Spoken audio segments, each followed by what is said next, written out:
Marcar aqui a quarta.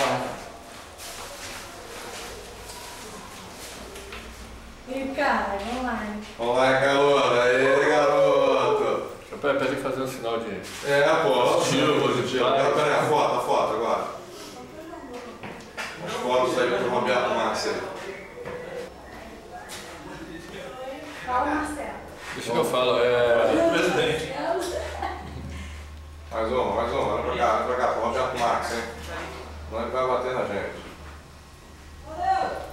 Isso, agora assinando aí, garoto. A gente fala agora, né, que o sonho de ser profissional de serrano não é para gente de fora, pelo contrário, Petropolitano tem sempre valor e vai ter sempre aqui dentro do Serrano.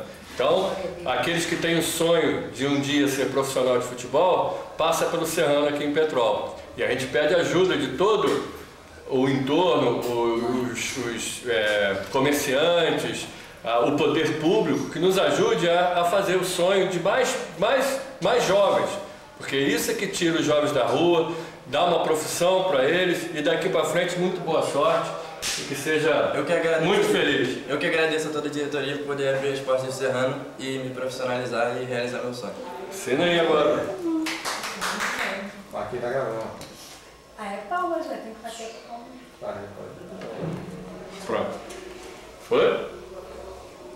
Pode bater palma assim, ó. E já estou emocionado, foi mais emocionante que é.